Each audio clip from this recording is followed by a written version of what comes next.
charge of the communication among the international partners and of course implementing the activities in a local level.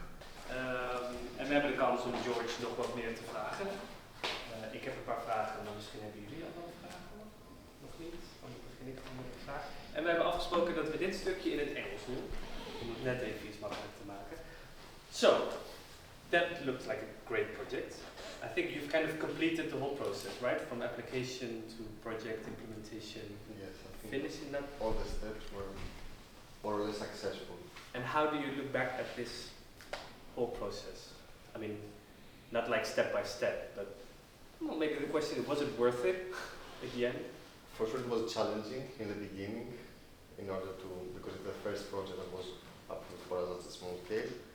But yeah, it worth it a lot, and because we learned a lot of insights, as I said, from the other two countries as well, the other two partners, and this gave us more, let's say, ability and skills for creating more projects and be more management, in the management of the project, more better skills, so that we can do more projects in the future.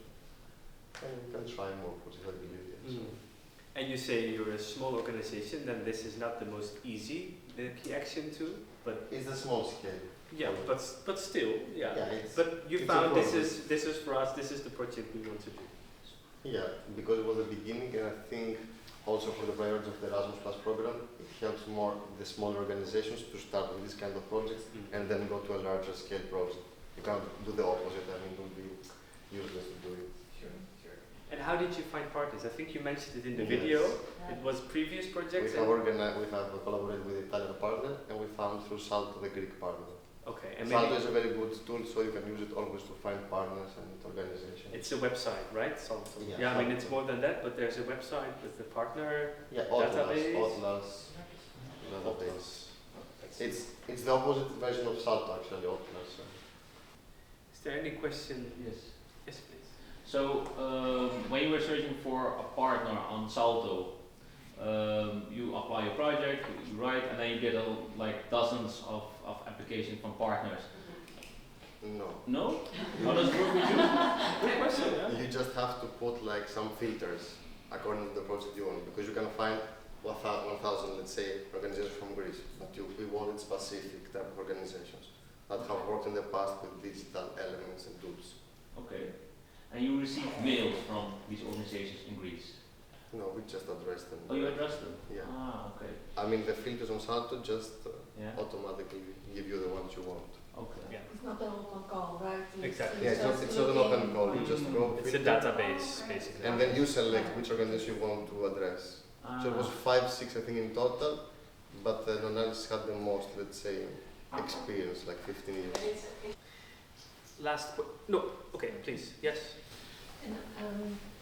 And you were creating a handbook, and when you are not content with the quality of the work, how do you talk about this? Just how do you know, okay, this is the quality I want, how do you talk about this?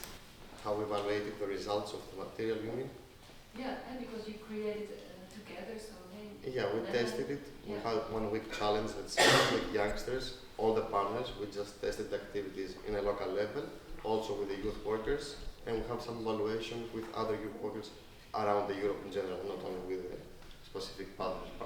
So we saw through evaluation and through every activity we tested, the insights they were giving us, they liked the activities, they were understanding a lot of things on the digital literacy and citizenship. So I think it worked pretty well. Yeah. So in the process you had a lot of the feedback loops. Without this, we cannot.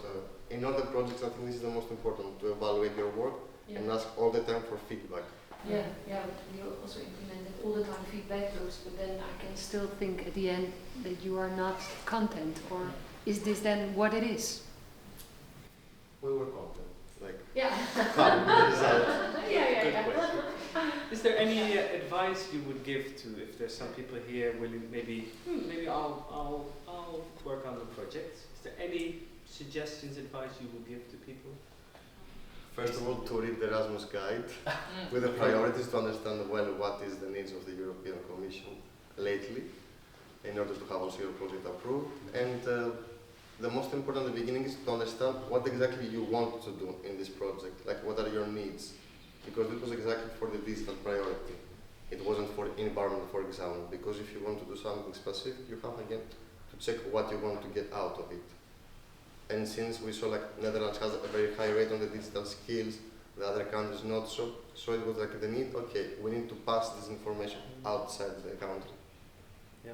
Because Netherlands has the first position in Europe, so it's something that we have to pass it outside.